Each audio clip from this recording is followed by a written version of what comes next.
Boa tarde, seja toda a gente bem-vinda a mais uma sessão deste Festival Literário de Macau. Como já foi dito, temos connosco o Fido Nesti, um autor brasileiro de São Paulo, onde nasceu e onde vive. Eu vou fazer uma muito breve apresentação do percurso da carreira do Fido Nesti, porque sei que não está... Bom, agora já circulam alguns exemplares dos dois livros que chegaram. Ele tem um trabalho muito mais extenso e sei que até agora não seria fácil de encontrá-lo nas livrarias de Macau, então vou fazer assim um brevíssimo percurso. O Fido começou por trabalhar em animação, animação sobretudo para anúncios televisivos, e depois trabalhou muito tempo em publicidade e, entretanto, lançou-se como ilustrador freelancer, e é aí que começam a aparecer estas imagens que depois vamos podendo reconhecer, espalhadas por capas de livros, revistas, publicações variadas. O que acontece em 2006 é o início da publicação. Eu não sei se já fazias banda desenhada antes ou não, mas já falaremos sobre isso. É a publicação deste livro, Os Lusíadas, que de certa forma é a forma ilustrada de assinalarmos aqui os 500 anos do aniversário do nascimento de Luís de Camões. Portanto, este livro sai em 2006. Já foi falado ontem numa sessão, mas voltaremos a ele hoje. Entretanto, o trabalho em banda desenhada vai se espalhando, ele participa em várias coletâneas, em publicações coletivas, etc. Em 2012 sai A Máquina Goldberg, que é um livro também em banda desenhada feito com a Vanessa Bárbara, que aliás esteve neste festival já não sei há quantos anos, mas há muitos. E é um livro particularmente interessante porque parte das engenhocas ou das geringonças do cartunista norte-americano Rube Goldberg, e pelo meio vai também convocar as variações Goldberg do Bach. Portanto, é um livro que recomendo muito. Depois, em 2017, tem uma participação como ilustrador numa antologia chamada Acerto de Contas, que reúne uma série de autores latino-americanos contemporâneos que são convidados a escrever histórias breves, contos de cunho policial. E em 2020, no Brasil, em 2021 em Portugal, sai este livro, uma adaptação do 1984 de George Orwell, sobre a qual também teremos a oportunidade de falar ao longo desta conversa. Fido, bem-vindo. Não sei se queres dizer alguma coisa antes de começar a disparar perguntas. Muito obrigado, Sara. É uma honra estar aqui. Mais uma vez agradeço a todos os organizadores, sobretudo o Ricardo Pinto. E estou muito surpreso assim com Macau. É a primeira vez que eu venho aqui e estamos sendo muito bem recebidos. E é muito curioso assim para quem vem do Brasil andar pelas ruas e ler tudo em português e saber que pouquíssimas pessoas falam a língua, e está sendo muito um laboratório para mim, está sendo muito interessante. Voltarei com muitas inspirações. Muito interessante. Agradeço a todos também que vieram, apesar do frio e da chuva, e vamos conversar. Então, começava por te perguntar, tu já trabalhavas com a imagem, com o desenho, com as questões gráficas antes de começares a fazer banda desenhada, não é? Já referi isso. E, entretanto, quando começas a publicar banda desenhada, é com Os Lusíadas. São duas formas de trabalho, dois processos de trabalho muito diferentes. Como é que explicarias essas diferenças? São. Na verdade, a carreira, como você comentou, começou lá no final dos anos 80 com a animação. Eu sempre desenhei desde muito pequeno. O meu pai, ele era um publicitário, então na minha casa sempre eu tinha a sorte de ter muito material de desenho. Ele me dava liberdade para desenhar as paredes do quarto, então ele me estimulou muito, a minha mãe também. Então, desde muito cedo eu tinha pilhas e pilhas de banda desenhada que eu mesmo fazia. Não me lembro muito bem porque eu me interessei por isso, mas eu desenhava sem parar. E no final dos anos 80 eu tive esse breve trabalho com animação, e era aquele estilo de animação clássica que para fazer para ter um segundo de vídeo, você precisa desenhar 30, 40 imagens.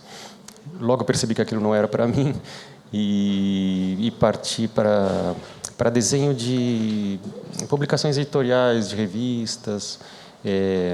Tinha uma editora muito forte no Brasil até pouco tempo, até mais de 15 anos, na verdade, que entrou em grande decadência, que foi a Editora Abril, que tinha dezenas de publicações e eu ilustrava para várias delas, né?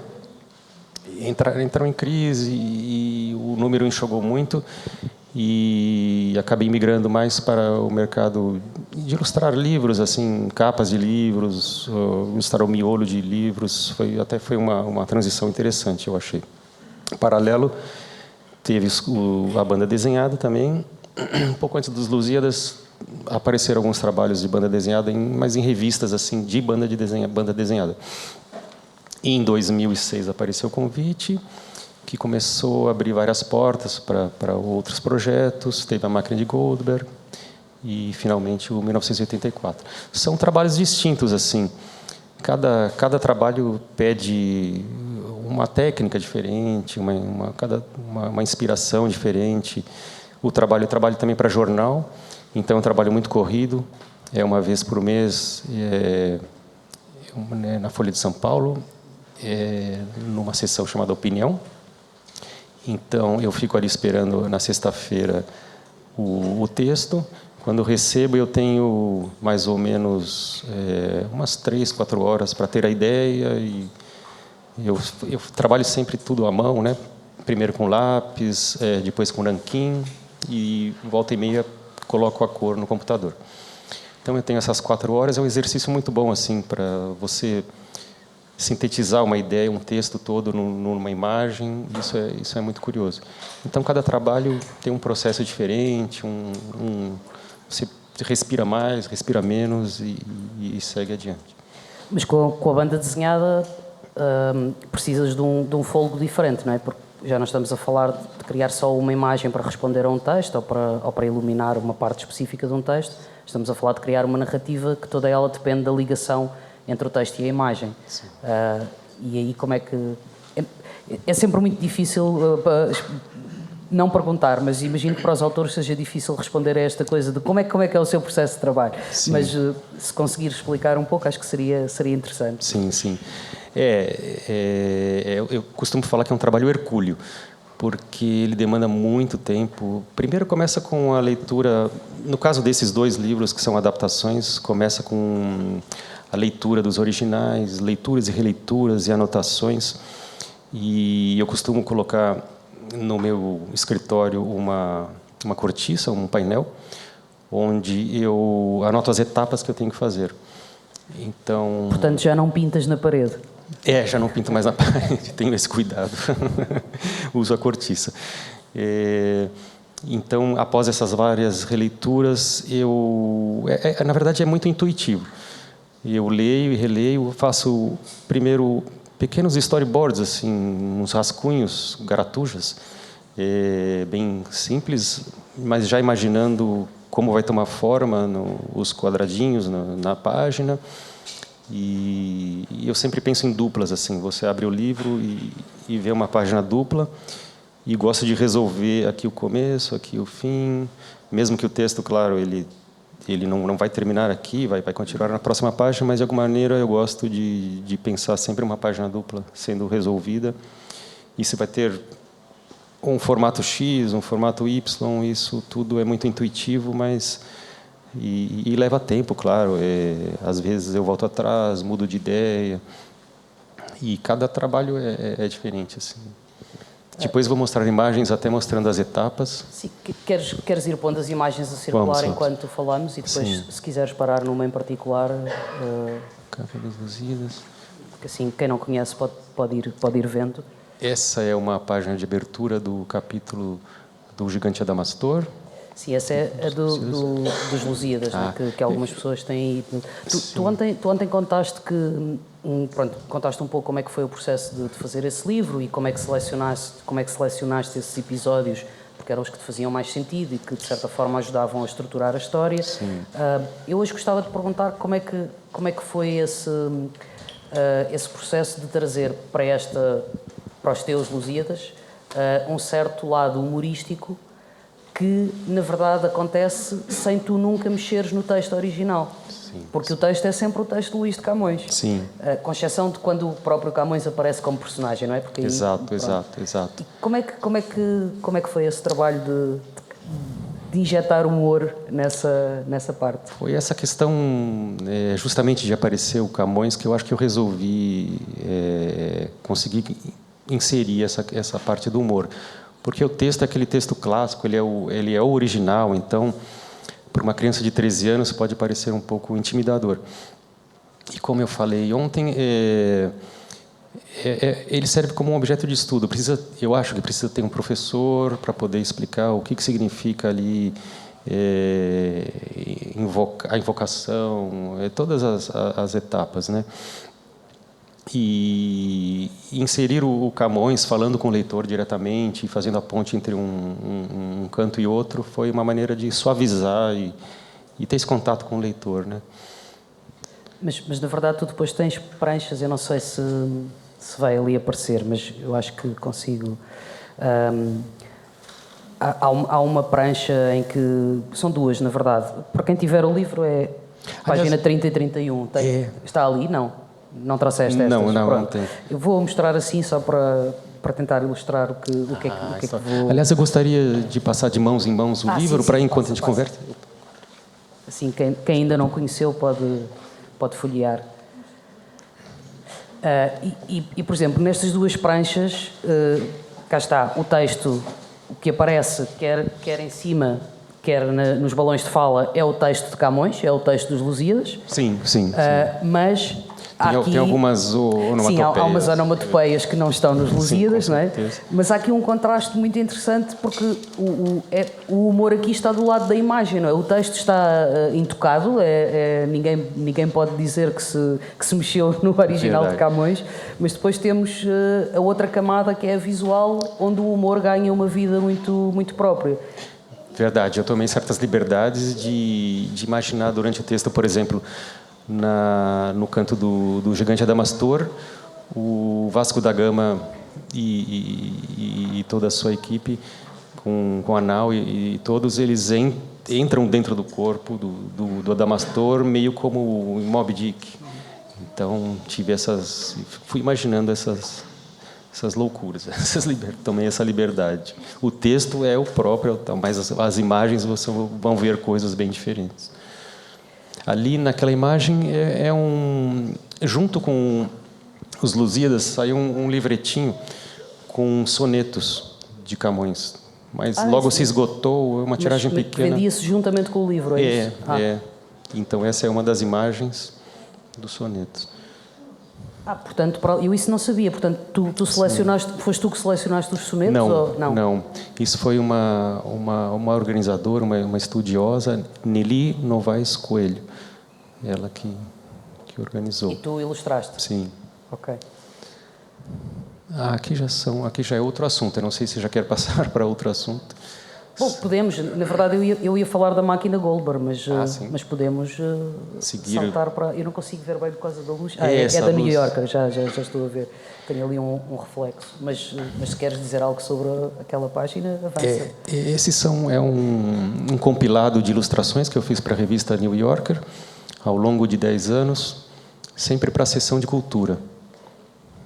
É um trabalho interessante, assim, eu recebia o e-mail e tinha também um dia ou dois para fazer a ilustração. Eu apresentava 2 ideias e eles escolhiam uma e eu finalizava.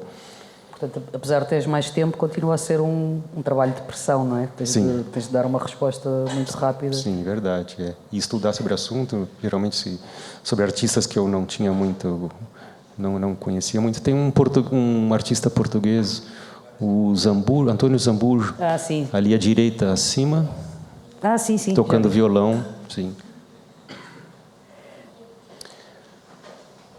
Aqui é a capa do livro em português. Aqui, o livro saiu em 20 países, então isso é muito interessante. A cada mês, até um certo tempo atrás, eu vinha recebendo assim Pelo Instagram, assim, um feedback, assim, uma resposta de leitores muito interessante, assim, de todos esses países. Poxa, parece que o Orwell... Era a primeira vez que eles estavam lendo, esses jovens. Parece que o Orwell acertou o que eu estou vivendo aqui no meu país. Isso é muito curioso, porque países com realidades muito diferentes, com governos de esquerda, de direita, mas, de qualquer maneira, de alguma maneira, os leitores enxergavam algo que tocavam e que achavam que se parecia com o que eles estavam vivendo nos seus países. Isso quer dizer que te mantiveste fiel ao espírito clássico do romance, não é? Sim, sim. Senão não teria provocado esse efeito de reconhecimento em tantos sítios. Verdade. Essa é a capa coreana. Essa é a capa do Egito. A grega. No Japão.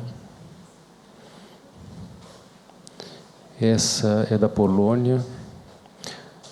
É muito curioso, quando eu recebi essa capa, eu falei, mas o que significa aquele rock?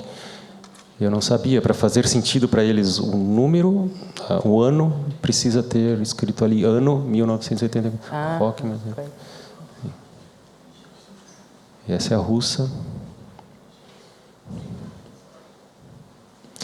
Aqui a minha mesa de trabalho durante... E ali a cortiça. Ali a cortiça, exato, com as etapas, exato. São várias cores onde eu vou marcando a etapa, finalizando a etapa a lápis, a etapa a nanquim. Portanto, mesmo a banda desenhada, tu cumpres esses processos todos em modo analógico, como agora se diz. Sim, eu sou um dinossauro, então é sempre dessa maneira analógica. Ali dá para ver melhor. Levou praticamente 2 anos para terminar. Desde 1984. 2 anos. Sim. Mesmo assim, foi um ritmo de trabalho acelerado. Foi acelerado.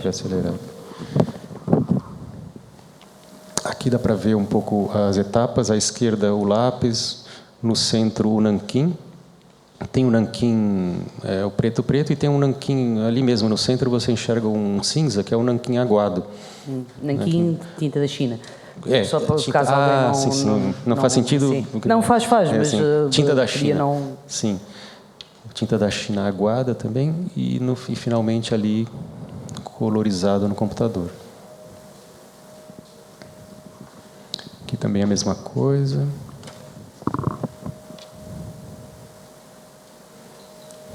Isso é muito interessante, porque hoje, ainda há pouco tempo falávamos disso aqui, muitos autores de banda desenhada já só trabalham em suporte digital, e então não temos acesso a isto. Verdade. Que é muito interessante para perceber como é que aconteceu aquilo que temos nas mãos, não é? Sim.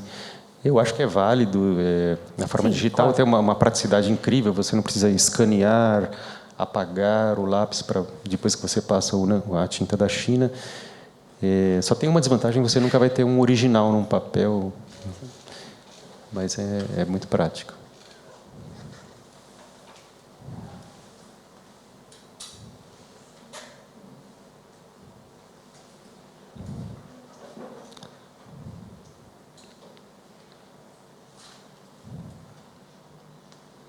Aqui fez uma intervenção no computador mostrando uma etapa e a outra na mesma imagem.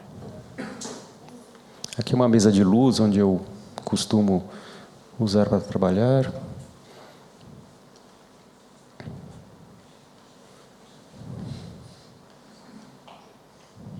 Aqui é uma página finalizada, uma das primeiras páginas. Fala-me um pouco do uso da cor. Isto é um livro que não tem cores fortes, não tem uma paleta de cores muito variada, não é? É tudo preto, branco, cinzentos, sépias, alguns vermelhos e os vários tons dessas cores. Mas, na verdade, a cor tem um papel muito importante em termos de criação de camadas de leitura, não é? Ou seja, a cor lê-se muito aqui. Queres falar um pouco sobre isso? Sim, eu acho que, de uma certa maneira, isso foi bem intuitivo também, mas, para mim, essas cores representam a distopia e... Eu vivi em Londres durante 1 ano, então eu também, como se passa na Inglaterra, eu sei bem o que é o fog e aquela ausência de cores também, e fui, de certa maneira, influenciado pela arquitetura brutalista ali, de alguns edifícios que existem para compor os ministérios. E é engraçado que eu recebi muitas mensagens assim de gente que gostou muito das cores, dessa falta de cores, na verdade, né? E eu acho que funcionou bem. Volta e meia aparece o vermelho quando o Winston está em situações mais dramáticas, e quando existe um pouco mais de respiro tem um pouco mais de cor, mas no geral é mais cinza e mais pesado mesmo. Sim, mas depois há esse uso da cor como marcação de estados emocionais, não é? Exato, estados emocionais. E até de alguma ansiedade que vai crescendo no processo da distopia. Sim, sim. Sim, continua.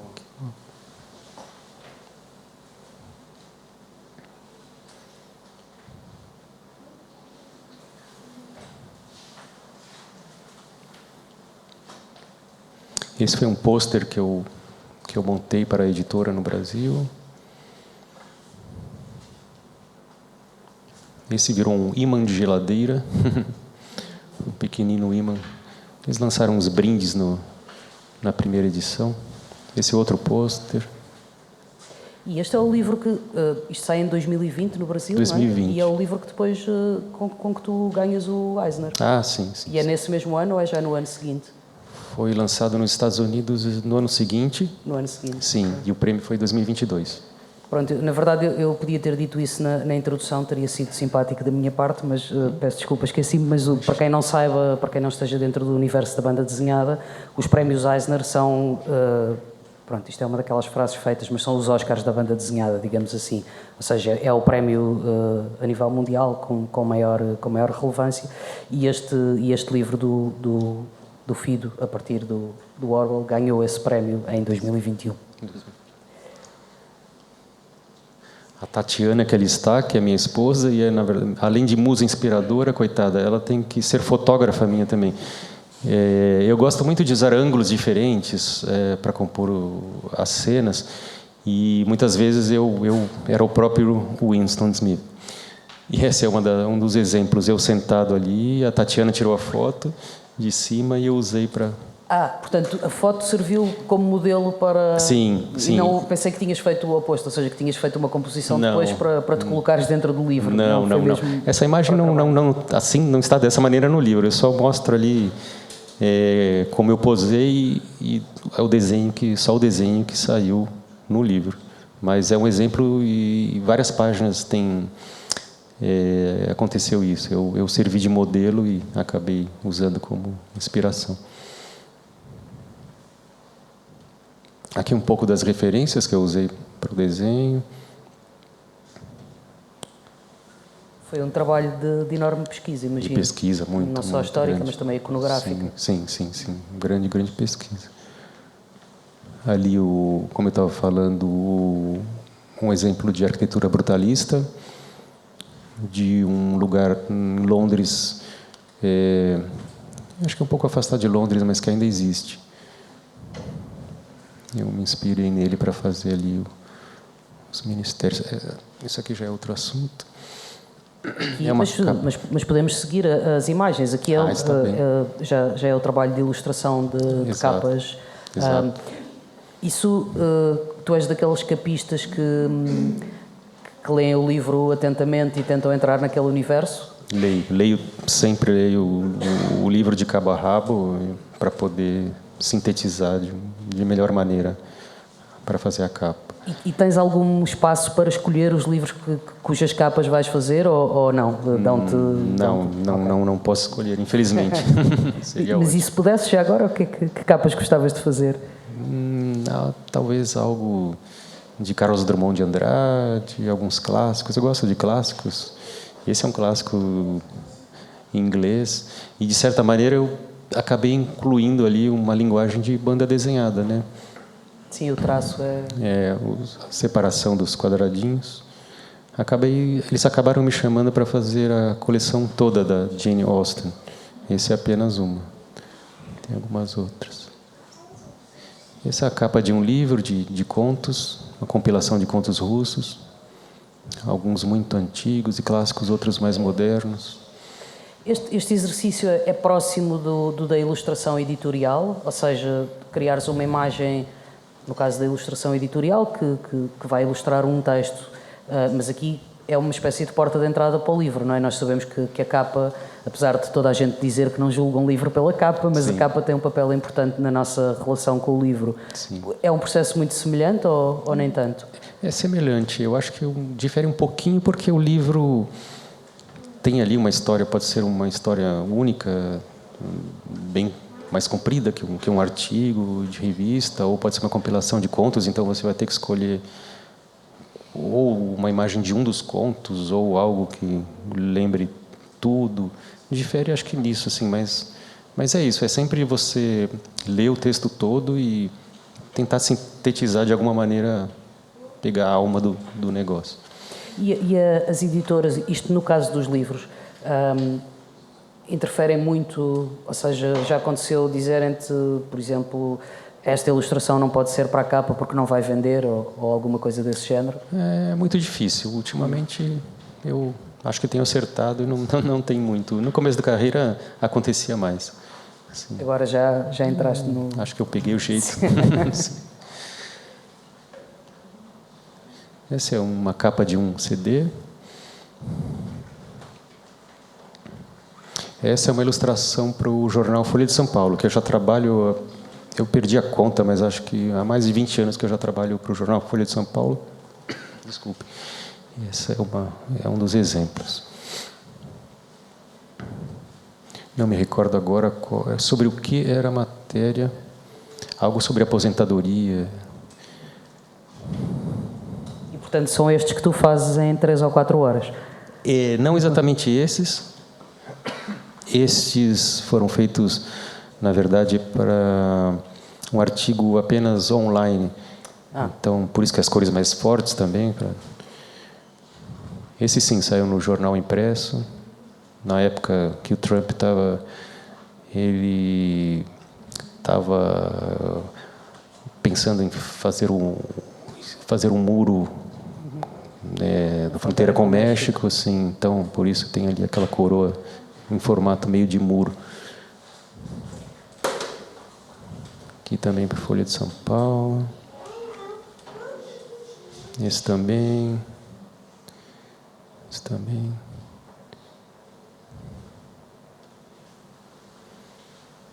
Todos esses para Folha de São Paulo. O Fernando Pessoa está ali.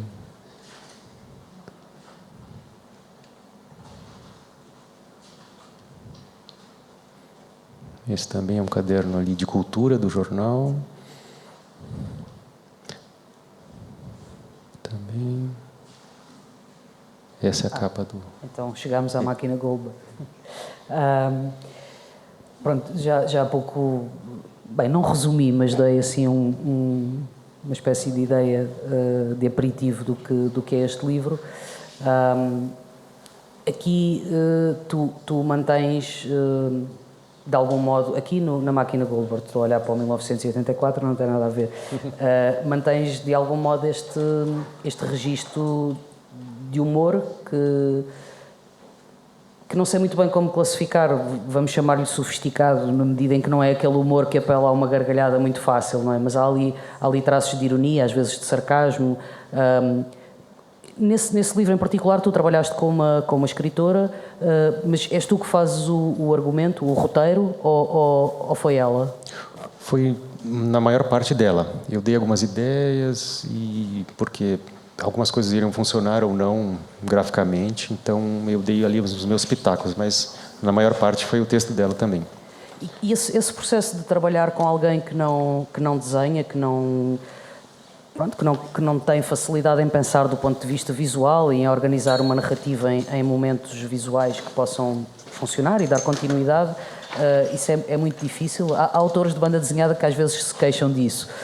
Não sei qual é a tua experiência. É engraçado, eu acho que foi a primeira e última experiência que eu tive dessa maneira.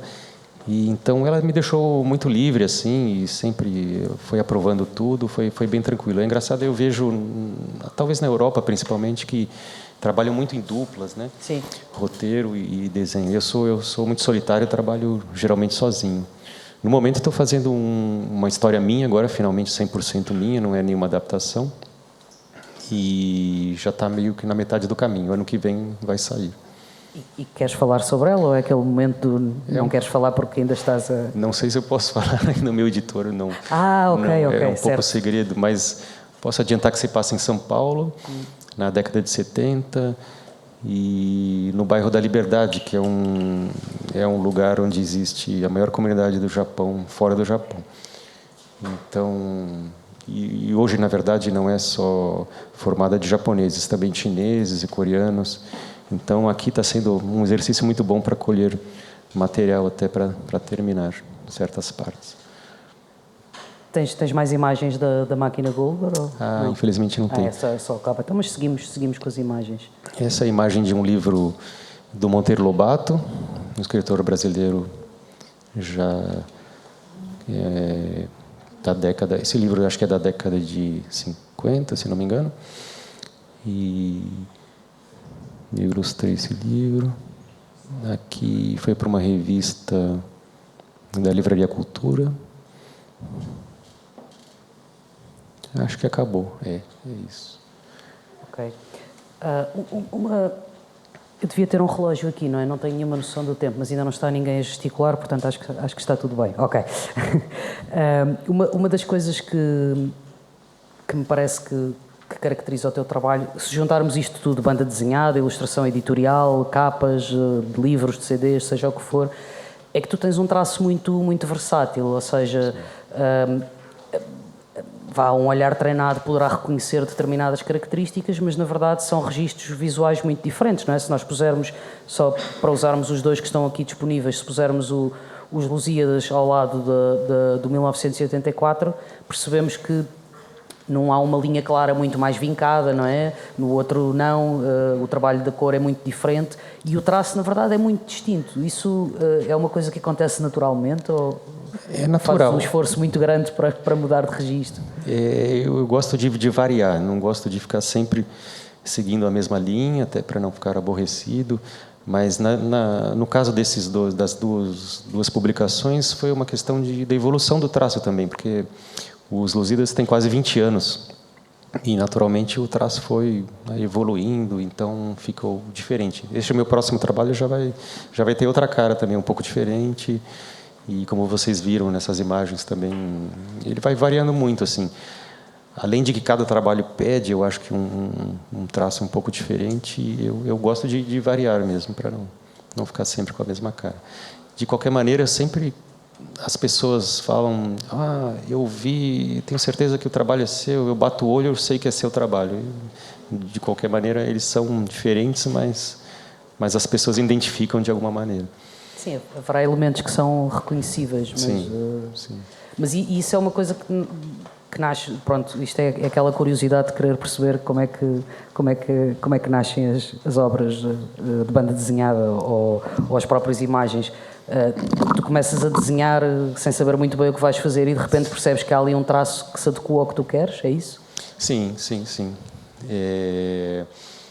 Eu vou, é tudo intuitivo e vou começando ali com storyboard e tal. Mas assim, quando eu termino a leitura, seja do trabalho que eu for fazer, eu já meio que na cabeça eu já sei de que maneira que tem que ser feito, que tipo de traço e de que maneira tem que seguir. Se calhar podíamos falar de uma coisa que é um tema muito que atravessa acho que vários países quando se fala de banda desenhada, sobretudo quando se fala de banda desenhada e de ilustração, fora de um meio mais ligado à banda desenhada e à ilustração, como acontece aqui, não é? De repente estamos num festival literário, pronto, que na verdade sempre teve a participação de muitas artes e de outras linguagens que não a da literatura, mas persiste, pelo menos em Portugal e noutros países europeus, um enorme preconceito social relativamente à banda desenhada, ou seja, há uma percepção de que a banda desenhada é uma coisa menor para crianças, o que também já é curioso, porque parece que se for para crianças não é bom, o que também não faz muito sentido. E eu não sei como qual é a percepção que tu tens em relação a isso no Brasil? Se isso acontece também, se é muito forte, se as pessoas dizem, bem, ele não é bem um escritor, não é bem um artista, faz quadrinhos, não sei se isso acontece. Sim, eu acho que isso é uma coisa um pouco do passado. E quem fala uma coisa dessas, acho que não conhece muito bem, não se inteirou muito sobre o assunto, porque existem trabalhos muito adultos e de todas as maneiras, tem muita variação na banda desenhada, é um mundo à parte, né? Mas o preconceito eu acho que foi deixando de existir ao longo do tempo. No Brasil,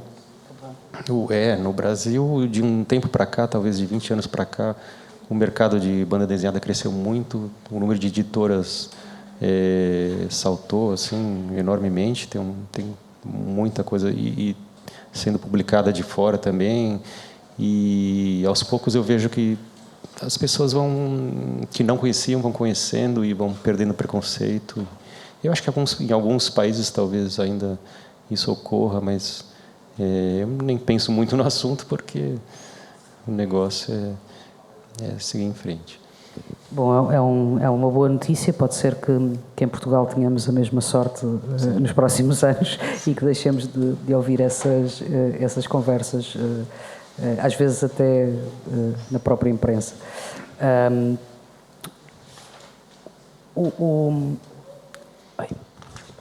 isto colou-se, não sei o que aconteceu com a umidade. O teu trabalho de ilustração editorial continua na Folha de São Paulo, semanalmente. Tu continuas a trabalhar para outros jornais, revistas, enfim, sites. Imagino que não seja igual sempre, mas tens uma espécie de rotina semanal em que tens X ilustrações para fazer e para dar a resposta? Como a rotina mesmo é só do jornal, mas todo mês aparecem trabalhos assim de revistas e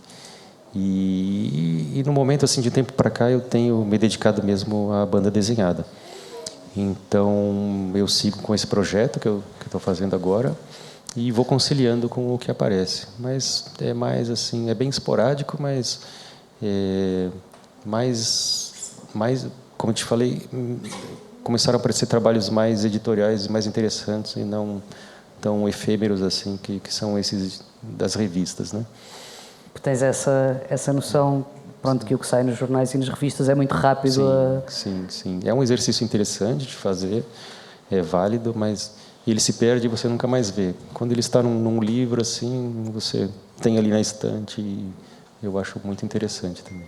Mas às tantas, com esse volume de trabalho de ilustração editorial que já tens, nunca pensaste em reunir pelo menos uma seleção e fazer um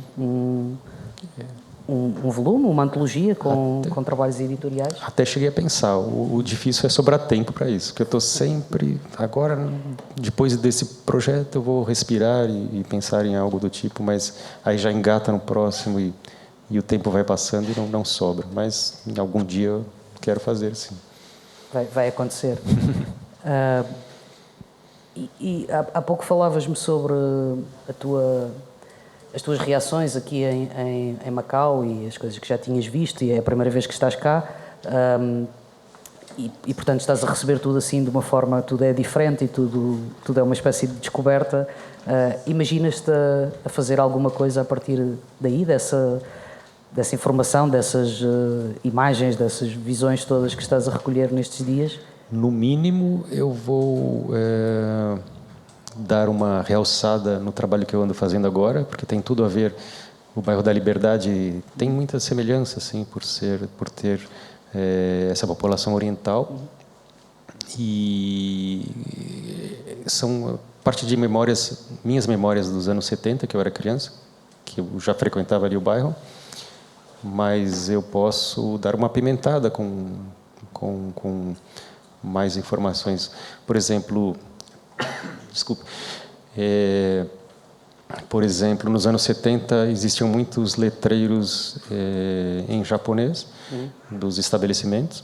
Daqueles com luzes, neons? Com luzes e neons. E a partir dos anos 80 o governo achou que estava demais, que não, vamos deixar tudo em português. Então eles foram sendo retirados. E então eu tento puxar da memória o que eu enxergava. Existem poucos registros fotográficos, infelizmente. E eu tento puxar da memória o que eu vi ali. E o que eu vejo aqui, então, pode servir de ajuda também para compor os cenários. Isso vai ser interessante. Então, mas e uma história passada em Macau, ou é alguma coisa que te atravessa a ideia? Ou... Pode ser. É interessante, um lugar... Estou aqui a insistir porque, pronto, podia ser interessante depois termos o feedback dessa visita. Aí eu teria que ser convidado de volta aqui, se eu for Ricardo. fazer... Mas é uma ideia muito interessante, é um lugar muito singular, estou achando incrível, assim, passear. Espero que o tempo melhore para eu conseguir... Vou andar de guarda-chuva, não tem problema, mas quero andar muito ainda, descobrir muito. Eu não sei se passamos para a fase de abrir as perguntas ao público. Perguntas, intervenções, o que vos ocorrer perguntar ou dizer. Não sei se há um microfone para isso. Também não sei se alguém quer falar. Se ninguém quiser falar, não é preciso um microfone. Há ali uma pessoa... Já está a chegar o microfone. Estou sim.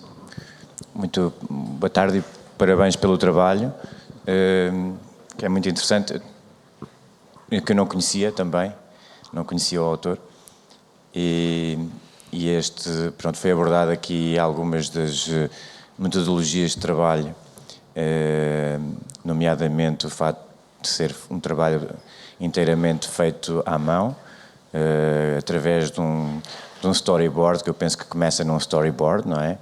E essa linha de pensamento através do storyboard, da história que dá o storyboard que dá os desenhos a lápis, que dá a tinta da China e, por fim a cor. Este processo é demorado, não é? Tem o seu tempo de maturação, não é só desenhar, tem o seu tempo de maturação, de idealização da própria história. E, portanto, eu imagino que dependa de livro para livro o tempo de maturação de cada história. Quanto tempo é que demora? É uma pergunta assim muito objetiva, que talvez possa elaborar dentro dos diferentes géneros que tem feito. E depois também uma pergunta técnica, que é qual é o tamanho, a dimensão que faz as pranchas e se elas são reduzidas depois para o formato que normalmente depois o público recebe. É só isso, obrigado. Muito bem, obrigado pela pergunta. Realmente, geralmente, infelizmente, o trabalho leva o dobro do que eu imagino que vai levar. A vontade é de terminar rapidamente, mas acaba, em vez acho que vai levar 1 ano no máximo, eu falo para o meu editor, e não, leva 2 ou 2 e um pouco. Os editores ficam ali cutucando, querendo que termine e tal, mas geralmente é impossível. É um trabalho realmente muito trabalhoso, é muito detalhado e envolve muita pesquisa. E eu trabalho num formato A3, esqueci exatamente a dimensão do A3, mas é uma folha desse tamanho. E para você conseguir enxergar os detalhes, trabalhar com calma os detalhes, depois na redução fica mais sintético.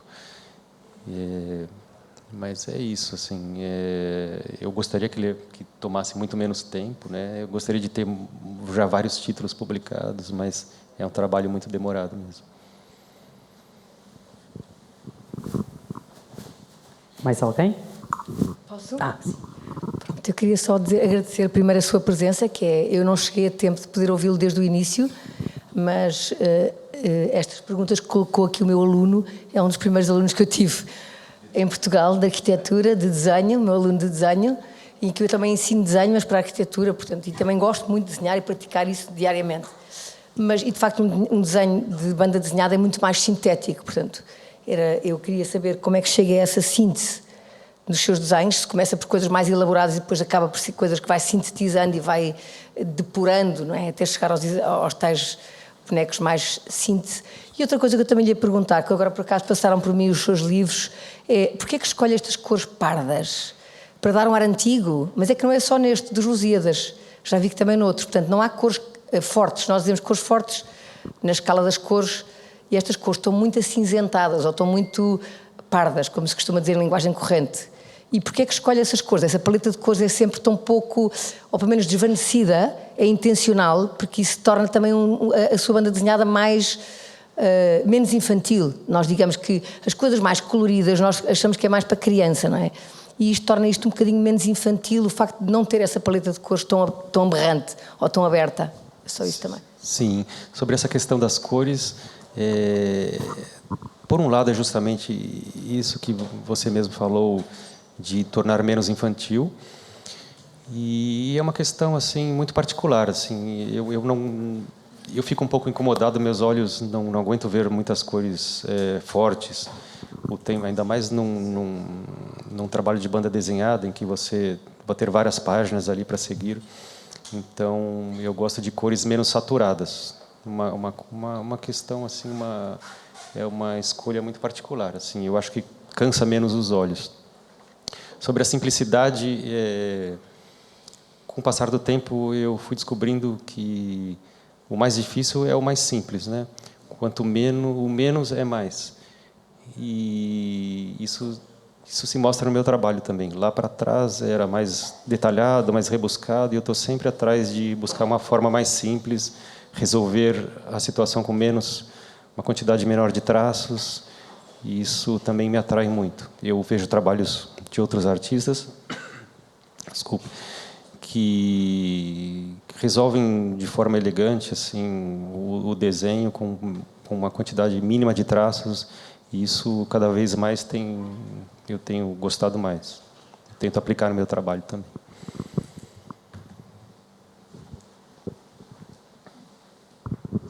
Boa tarde. O primeiro livro é Os Lusíadas, que é uma linguagem poética.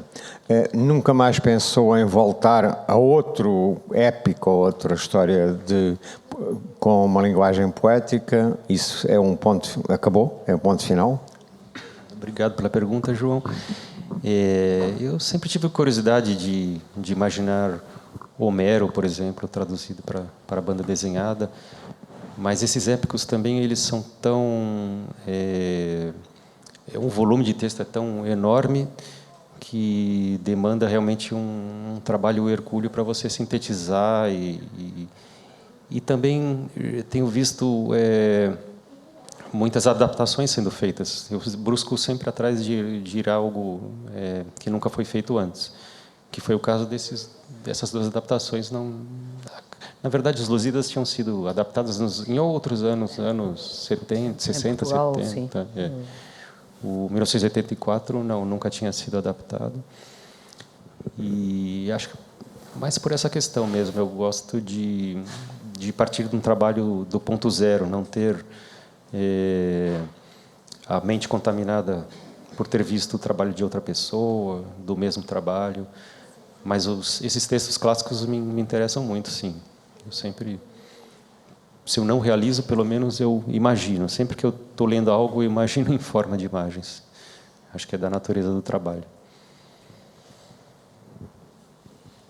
Ainda temos tempo para mais perguntas, comentários? Sim, ali. Muito obrigada pela apresentação.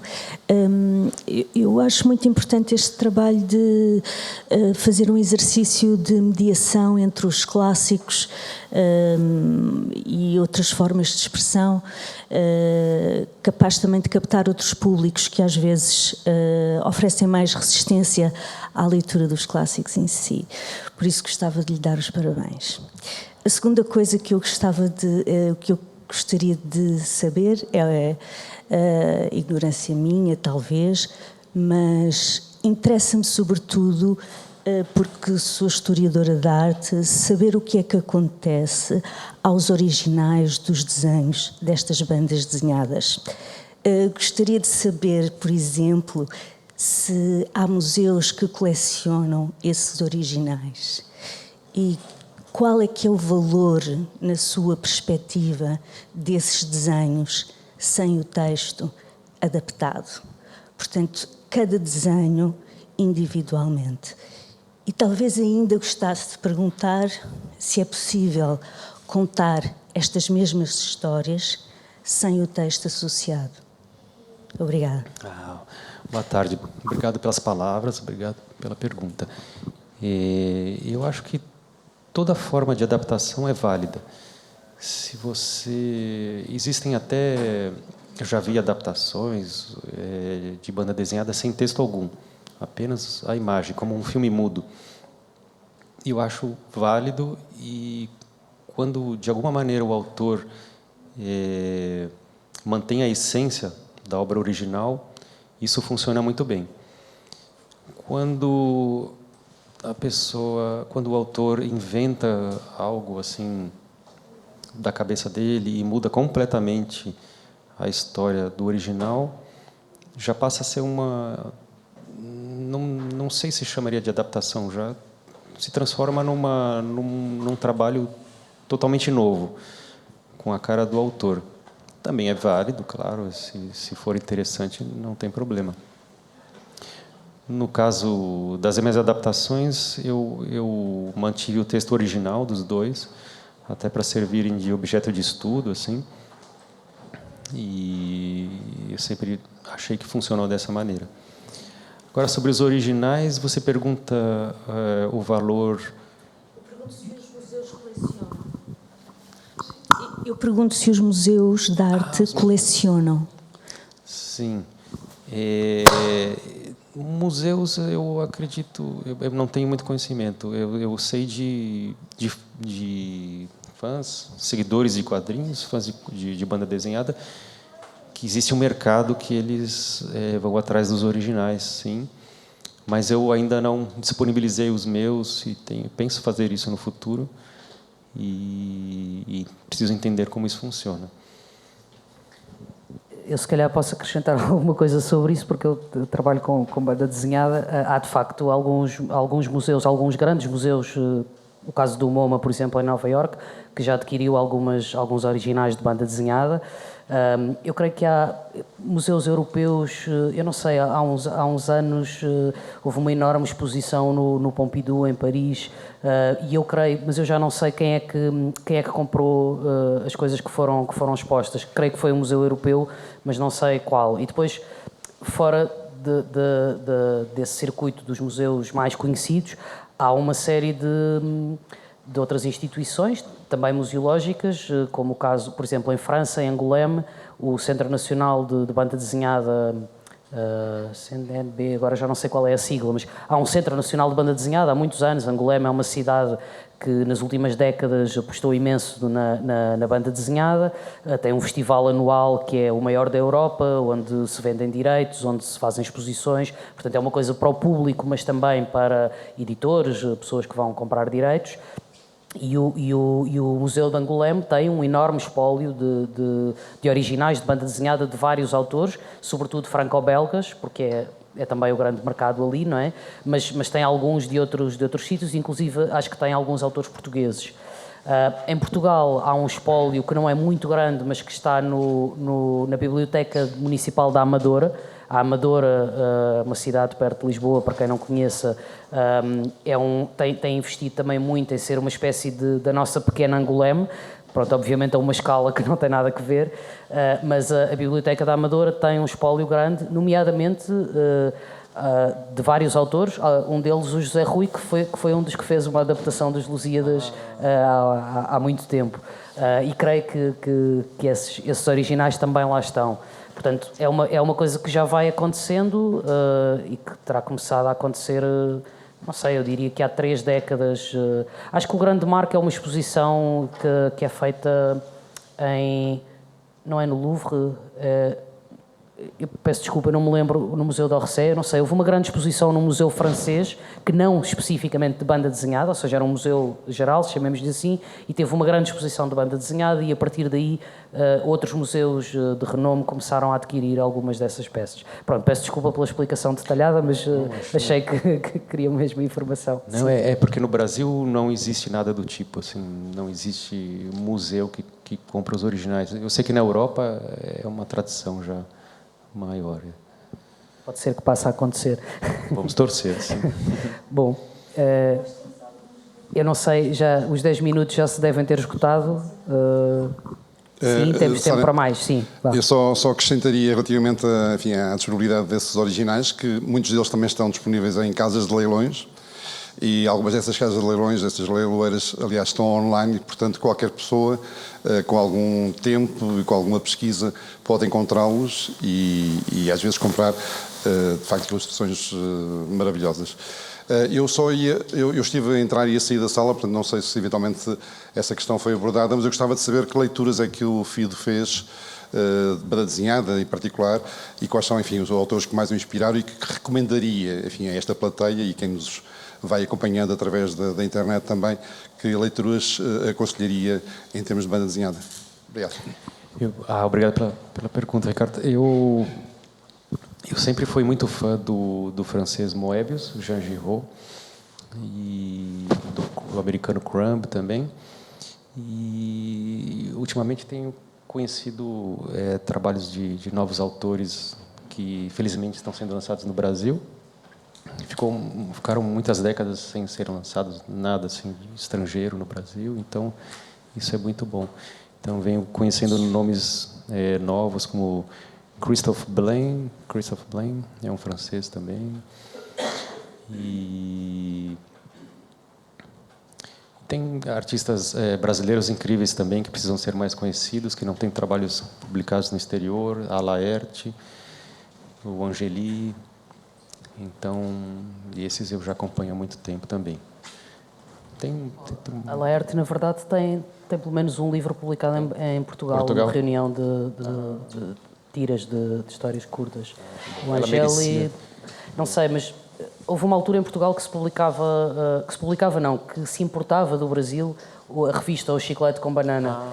Houve uma fase, eu não sei se nos anos 80 ou 90, já não me lembro bem, em que isso circulava nos quiosques. Mas depois deixou de circular. Poxa, eu não sabia, que interessante. A Laerte é genial, assim, o trabalho dela tinha que ser conhecido no mundo todo.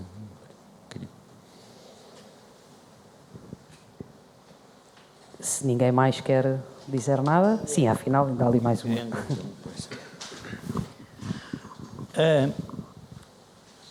Eu queria felicitar o autor por estas duas obras que nos apresentaram aqui, Os Lusíadas e o 1984.